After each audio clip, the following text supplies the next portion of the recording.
What's good, y'all? It's your boy Thunder Man. I'm back with another video. Today we got an Adventure Time video. It's called Why I Love Adventure Time, Emotional Maturity. It's a video by Sage's Reign. Link will be in the description to the original video. So we just gonna check it out, man. Also, let me know if y'all want me to play games, like video games on this channel. I know or like just play it in general. Cause like they don't really get viewed as well as the reactions, but it's probably just because of the games that I'm playing. Like I like those games, but I also haven't like been buying games because bro, noise. I also haven't been buying games because I haven't been playing as much. So let me know if y'all want me to do that, bro. But sorry. Without further ado, let's get into the video. Adventure Time, one of my favorite shows of all time, especially in Cartoon Network history. Some of the best writing.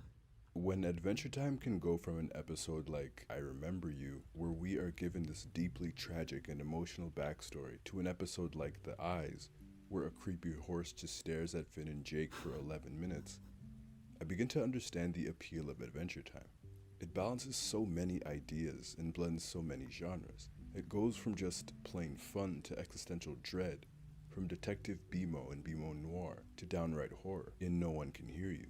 The amount of love and care that is given to every single episode and every single character, whether it's a character who shows up for one episode or one who grows throughout its 10 seasons, they are each given the same amount of attention, and that level of care shines throughout.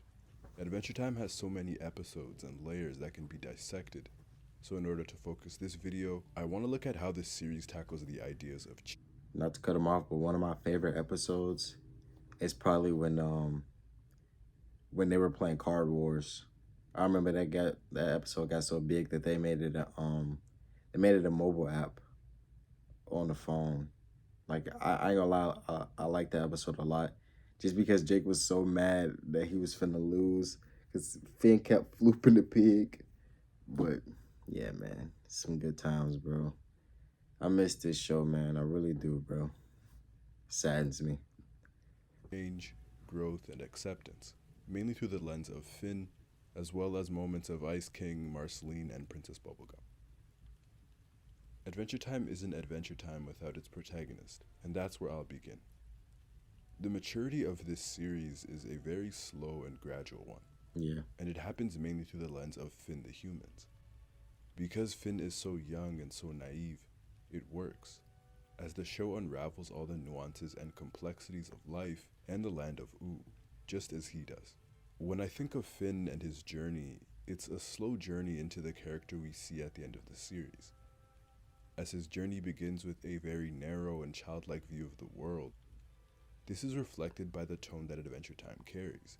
It's a kid's show, and its protagonist is a kid, a hero and his best friend tackling the villains of Ooo and having fun doing it. But as Finn falls in love and gets his heart broken twice, the second as a result of his own flaws, it's here that the world begins to develop, and the world of Ooo begins to expand. Yes. As he loses his heroic immunity. Finn doesn't have flaws that aren't actually flaws, or that can be turned into good things. No, Finn is very much a flawed person. He is a great person with a great heart, who can do bad things. We learn over the course of those first 3 to 4 seasons that Finn can be self-centered and manipulative. It's illustrated quite well in All the Little People, where he manipulates people for his own doing, or in Storytelling, where he bothers and destroys lives to try and heal a sick Jake, in Jake's Suit, where he dismisses Jake's pain. But Frost and I remember that episode. He kept using the Jake suit, and Jake wasn't really comfortable with that. Man, that was a good episode, man. But also with this, I know this video is long, so I need to stop pausing. But with shows like this and regular show, I think I've said it in the last video, we grew up with these shows. So as Finn was growing, I was growing too. And it was just like I'm learning things as he's learning it, you know what I mean? Or like I'm catching on to things while watching the show, so that way I can understand it once I'm at that point in my life or I go into that situation. That's why I like those type of shows, because even though I'm realizing it now, like I kind of did realize it while I was in that time of my life, or like at that time where they were learning it too. I understand it more now that I'm older. So that's why I really like these shows, because they weren't just like just a kid show. They also had amazing writing. Like I never watched this show, but like a lot of people say that Gravity Falls was like had great writing too, and I don't mind it. Like I don't blame him and say that it's not. I just didn't watch it, but I love shows like that, bro, to give me a lesson, and learn more about that lesson as I get older. Fire is his most egregious, where he not only manipulates Ice King, but Flame Princess as well, using personal information about her to get her to do what he wanted. This episode had important undertones of sexuality, implying that he was having a wet dream. Finn was unable to control his desires, and it came at the expense of Flame Princess. This episode was uncomfortable, it was hard to watch, but it was such an important episode for Finn's development. At the end of the episode, Finn apologizes, believing that it will solve everything. When it doesn't, he replies, "I said I was sorry," a remark that really shows his immaturity. Right. This breakup is a realization that Finn's actions have consequences. In the very next episode, he is trying to fill that hole left by her with Princess Bubblegum, again showing off that immaturity. Finn is finally stripped of that heroic immunity, and his life begins to take a turn for the worst, as he meets his father, who is then responsible for Finn losing his arm and abandoning him. Left them This show twice. is unafraid to challenge its characters, and more importantly, to challenge its hero. Adventure Time tests Finn's character, his heart, his resolve, but it also demonstrates that even those with the most unshakable morals are still people at the end of the day. They still struggle with the same things everyone else does. Finn, after losing his arm, shows another side of himself. He gets angry, vindictive. Finn sings about how he wants to rip his father's arm off. In the tower, he tries to exact his revenge, but it doesn't I exactly remember plug the watching hole that, that's man. left in his heart. So he decides to withdraw from all of his emotions instead, as a response. As sad of a response as it was from Finn, I loved it because it was so human. Yes. In this moment, Finn, like many others would, shut down to shield himself from any further harm. And the loss of his arm began the loss of his innocence. His overall light, his joy, has dimmed. In Breezy, he tries to find it through other people, in the most PG way possible. Finn hooks up with random princesses to quote unquote fix himself. Yep. I remember thinking how uncharacteristic this was, but it wasn't unrealistic.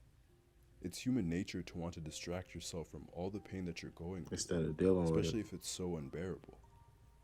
Finn has never felt this way before. He's a 16-year-old who's depressed and who's been through a traumatic experience. His life used to be rather simple. Now he has to navigate all of these different emotions, all these complex ones. Turning them off will always seem like the easiest solution. Finn was searching for healing in the wrong places, and this episode showed him that healing might be a personal journey, but others can and will help if you let them. It took Breezy, someone who we never see again, to care about him in the way that he cared about others, and it took him to remember the love he had for Princess Bubblegum and for everyone else is what makes Finn Finn. Breezy is the episode that I can always Damn. think of when I think of this show's maturity. To follow its protagonist, a kid so depressed that he decided to abandon all emotion, and in order to regain it, he looked to meaningless sex. And this episode explores why that doesn't work, all in 11 minutes. It'd be like Show that. don't tell is a method employed in all types of storytelling. Try to And get away Adventure from the Time pain. shows us what growing up is like. Through all the embarrassment, the shame, the depression, it communicates a realistic portrayal of what it is to grow up, the ups and the downs, how it is to age, to hope, and to create new versions of oneself. And after everything he went through, and his father abandoning him again, it changed him.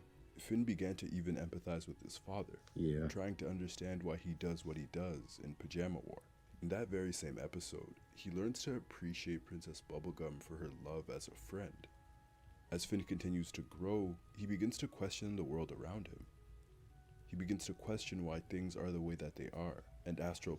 Sorry to cut him off, but we tend to do that as we get older too. Especially Finn is 16, so when we are at like those teenage years, man, we have a lot of questions and we have a lot of emotions going through us. So it's like we have a lot going on with ourselves during these times, and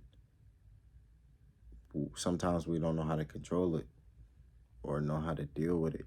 So we try to find a way to deal with it, and the way that we deal with it might not be the best all the time, you know. So it's just a nice thing to think about Lane saw to Finn question the importance all of his own teenagers existence. With or Glob's about to explosive be. response, Finn somewhat understands, which leads him to the Comet.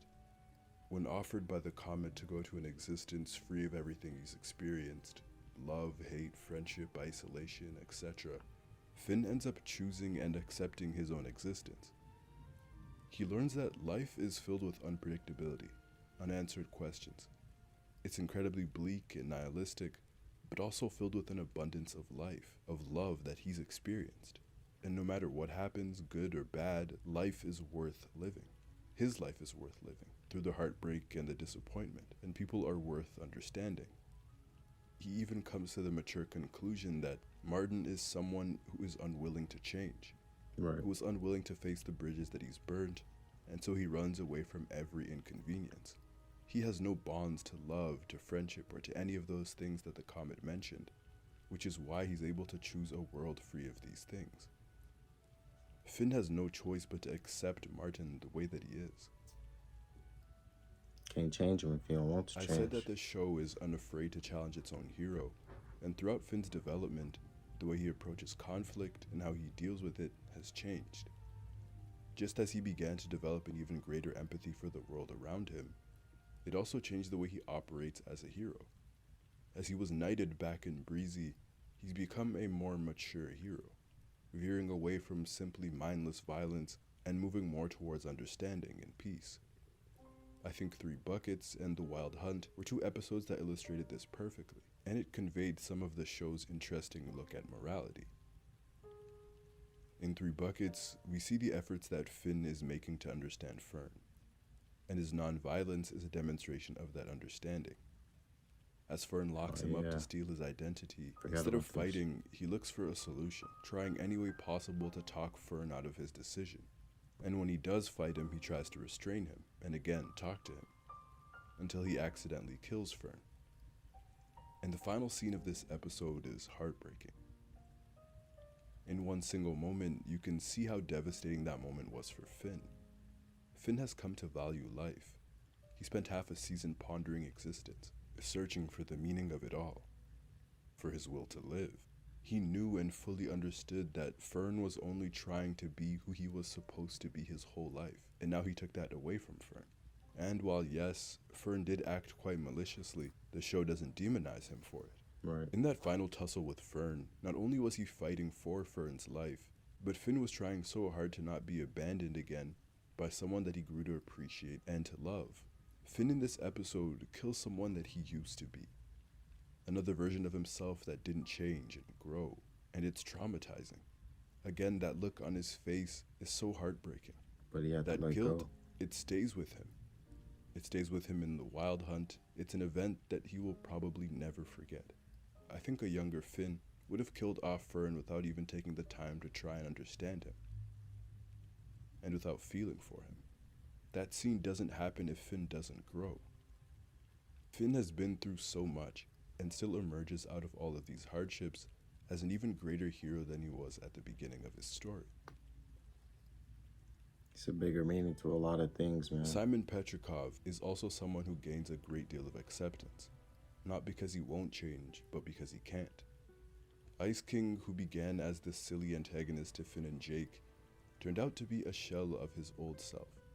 In Simon and Marcy, the flashbacks indicated that it all happened 996 years prior.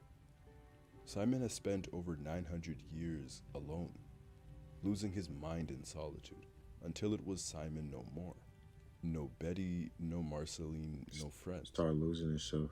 This explains why he's so drawn to Finn and Jake and their friendship. He's incredibly lonely. It's because of Betty why he's after the princesses. Ice King goes through these stages where he's so angry and sad. He's so volatile, and he doesn't even know why. He just can't help it. These moments of sadness are so heartbreaking, even more so when we consider that Simon is still in there, and he's the reason for these sudden shifts. In Bespoken 4, after Simon and Betty's failed date, while equal parts comedic, it's so sad as he's on the ground crying, In I Remember You, he's full on wailing, Yeah, begging for love. He it was wants to be very, loved very so sad. badly.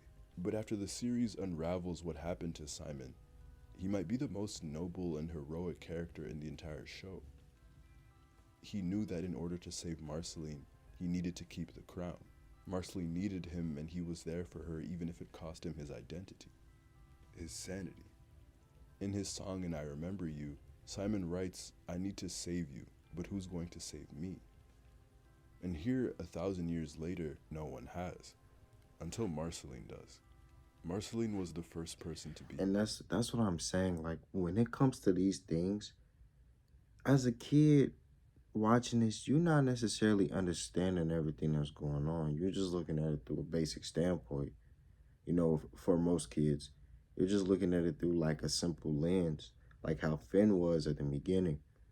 You're not really understanding what he was going through at the time.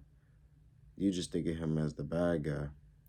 And like once you look at the past, it's just like, man, bro. That's why like when certain things you watch as a kid, you come back to watch it again, you start to realize more and more things because you know you catch things that you didn't catch the first time or you didn't understand it the first time. That's why I like watching these shows back because it just like it makes me reflect on just things, bro. Like I don't know, bro. That's why I just love these shows so much, man. For real, bro. His friend, to dedicate the time to truly be a friend, even when it hurt her. She was probably the first person in over 1,000 years to invite him out to play basketball, the first person to love Ice King, to accept Ice King in his current state. Ice King has a mental illness, and Marceline treated him with patience. She even began calling him Simon, and had Finn and Jake and even Princess Bubblegum open up to him and accept him as well. Marceline was frustrated in I Remember You. She was grieving the Simon she knew, an incredibly intelligent, brave man who's changed a lot, a man who saved her life. But she's still able to accept him and to love him. Nice shirt. Marceline knows that he wants love, and she provides him with friends that give that to him. His story is so tragic and so moving, which makes it even more apparent when Betty is unable to accept Simon as Ice King. Betty is so desperate for Simon back, and she can't accept this new version of him, no matter how hard she tries. The relationship they had, the time they spent, was much different for her than it was for Marceline. It With happens. Betty, we see the duality of love, specifically how love can corrupt and turn someone selfish, how Betty threw her own life for Simon. Yep. Betty brought Galb to ooh if it meant getting Simon back, and in the end sacrificed herself for Simon, an act that was selfless. I know people like this. Betty was grieving, and this is how she responded. Even love has its faults. But while Betty might not accept Ice King, the series does. They recognize that these are two separate individuals, Well, more and like I've closes seen. off their stories with their separate existences. Gunter's wish is to be Ice King, someone he's grown to love fondly, and who showed him love, and Simon has been released from the 1,000-year labyrinth that is Ice King. This series demonstrates that each of us are flawed in our own ways, and we all have things to work on. But at the same time, it's important that we accept that we will never be perfect, and we cannot expect that from our peers. Jake, for example, is an amazing friend and brother to Finn. He's wise and caring, but he can be aloof, reckless, and irresponsible sometimes. He used to be a criminal. And while he is one of the better Adventure Time fathers, he still has considerable faults as a father. Princess Bubblegum is another character that demonstrates the complexity of Adventure Time's characters. Behind that unassuming name and aesthetic, she begins off as a pure princess, but she actually rules the Candy Kingdom with an iron fist. Yeah. She's a benevolent dictator who will always put her people first no matter what, even if that includes doing morally ambiguous things. She spies on her people, she's committed genocide and rattleballs. She does it all for the goodness of her kingdom. Dark and her Raiden. methods have been proven to ultimately benefit the Candy people. But again, they are questionable. Over time, she loses a bit of that ruthlessness that she once carried, and she begins to learn of her wrongdoings and does try to change. And when she loses her kingdom, she grows even more. She shows sympathy to Ice King and environments she finally breaks down, and explores the fact that she drowns herself in responsibility, so much so that she pushes people away. Princess Bubblegum says that responsibility demands sacrifice, and she's sacrificed everything, her Yeah. relationships, even her emotions, to her duty. So many people sacrifice their well-being for their responsibility, and Adventure Time presents the ramifications of that. She's so tired, and she's lost out on a lot of good things and good people because of it. But it's never too late to change. Bonnibel is someone who is learning to open up to others You gotta and to want to ask for change, help. man. And in Varmints, we see how important that is, even after 800 years. And we see how important Marceline is to her, the only person who'd be able to get the scientist to open up in such a vulnerable way. Speaking of Marceline, everyone's favorite emotional vampire, This is crazy. when it comes down to those that she loves, she's incredibly loving and defensive. And when considering everything and everyone that she's lost, it does make sense. I remember first meeting her Marceline has a hard time believing in people and believing that they will change. with the treehouse. As someone who's been living for over 1,000 years, people have failed her time and time again, and they will continue to, forever. Because of that, she shells up or deflects when it comes to her emotions. With the growth of Finn came the development of Ooh and all sorts of people. It came with all sorts of ideas. Adventure Time forced its audience to question the world and morality. Yeah. The creepy Ice King, who willingly gave up his sanity to Still ensure thinking. Marceline's survival. The Lich, evil incarnate, The who's been turned Lich. into Sweet Pea. Finn killing Fern. It's a good saga. From Lemon Grab all the way down to Martin Good and Betty. character. All of these characters exist in the gray areas of morality, and Adventure Time navigates this gray area constantly. For its core 5 specifically, Adventure Time doesn't demonize them for making bad decisions. It forces them to sit with these decisions and either accept them and accept their nature, Oh yeah, that's Jake or to daughter. change. I think it matches up quite well with Adventure Time's philosophy of change and growth and evolution, something that it preaches, something that I think can be encapsulated by Marceline's Lady song Rainicorn. and Stakes, Everything Stays. I've always read into it that, especially for the main cast, physically they've all stayed the same for the most part, but as people they've changed so much. Marceline's immortality has led her to a narrow view of people, and of herself. But Bubblegum, Simon, Finn, and Jake, they've all taught her that change, while often inevitable, can be a choice too, as she chooses to mature and to grow from these experiences. We all have a duty to those around us, not only to change and evolve, but we have to accept the change that happens to those around us as well. We cannot be prisoners to Damn, a I certain remember image this that we too. have of someone or of something. We can only accept and move forward with their newest form that they present to us, because people are forever changing. And as people change ever so slightly, daily and nightly, we do too. I think Finn is the clearest example of that. His change was gradual, and one that took 10 seasons to become into the hero he was meant to be. It took Marceline 1,000 years to mature and to alter her view on the world and people. As Jake says, it's our natural state as people, to grow. Growth happens not only for these characters individually, but also in their relationships. And Adventure Time appreciates all types of relationships. What I really enjoy is that they value romantic relationships, familial ones, and platonic ones, all with the same respect all that with they it deserve. equally. Whether it's Simon and Marceline, Marceline and PB, or Jake and Bimo, this series spends time nurturing these relationships, and it shows them evolve. Relationships are delicate, but even in the face of conflict, they can still survive. And Marceline and Princess Bubblegum are the perfect examples of that. Sometimes it takes two people to grow on their own to bring them back together, and they deserve to be fought for and are important. And friendships are as well. I always think about Breezy, when Finn is urged by PB in the song to let love be his guide. Bonnie's friendship, her presence in his life Be away is from important, somebody, and he will always make you be become her a better hero. person. An idea that comes up in Hero Help Heart, your relationship and Hall get of better. Egress, and more. These two, as well as Finn and Jake most prominently, represent that platonic love is to be celebrated as well. Finn and Jake support each other through everything, and I think they are a perfect emblem for a healthy friendship. Two people who not only help each other grow, but they have a lot of fun doing it. To reiterate for the final time, Adventure Time to me is a series about acceptance and growth, about the human experience. And from Finn's perspective, it's learning how to do these things and how to properly love those that he cares about. Even though the majority of these characters are not human, the show exudes a very unique humanness about it. It touches on creation, existence, philosophy, love, loss, even sex. The fact that all of these characters are so flawed and have done bad things, but still grow and change and can forgive themselves and each other, and are accepting of each other's changes, is admirable. And it's human.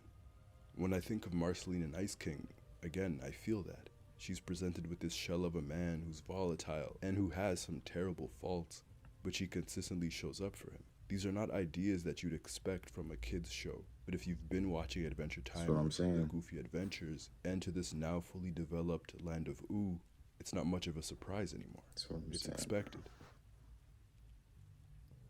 I always come back to the Comet when Finn chooses his current existence and his reality. I also think it's a reflection of the overwhelming love that he's experienced. Despite everything he's been through, at that point and for the rest of this series, he sees love in action in all of its forms. The unconditional love and friendship that Jake shows him, the patience given towards Ice King, Bimo and Nepter's love of life. He learns that despite our tiny existence, because of all these people that he's learned to love, life has meaning. Before sacrificing themselves to save their Martian super society, in response to Finn asking what does one do after birth, Glob says that it's not enough to have created something amazing, right? And them sacrificing themselves illustrates that protecting these creations, despite the inevitability that things will end, and allowing them to flourish, are just as important. These bonds are our creations. They are worth fighting for and protecting. Marceline, PB, Simon, Finn, and Jake, this core of Adventure Time, have had their fair shares of pain, of trauma, loneliness, abandonment, heartbreak. They've all been through so much. Hell, some of them have even seen the world burn. Yeah. They've seen apocalypse. But despite everything, instead of choosing to give up on the world and on each other, they choose to believe in one another and continue to love. They continue to grow and to change. And I think that's why I came to love and appreciate Adventure Time, even if I am 12 years late. And that's what I'm saying, bro. And that's exactly what I'm saying, bro. Even if I'm 12 years late or how long I'm late, the fact that I can look back on this and understand it more as I look back on it, it makes it a way better show than I thought it was. Because I understand the undertones. I understand the messages. I understand everything that was going on. It's the same thing with that era of Cartoon Network, bro, where it was regular show, Adventure Time, Steven Universe, and Gumball. It's a good era of Cartoon Network, man. And not everybody likes Steven Universe, man, but Steven Universe has some great messages in there too, man. I didn't watch it as much as the other ones, but even Gumball has its messages and like deals with relationship problems and how to like maintain those things, man. But it's just Cartoon Network really were setting us up for the future, man.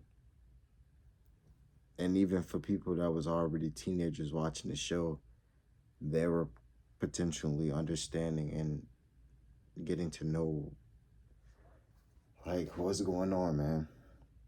Like these shows can really help people respect humanity when they're questioning it or going through something. They can watch these shows to understand the lessons and to respect life more. Yeah, man. But yeah, man, that's the end of the video, man. This is a great video. Shout out to Sage's Reign. Link will be in the description. It's your boy Thunder Man. I'm out. Peace.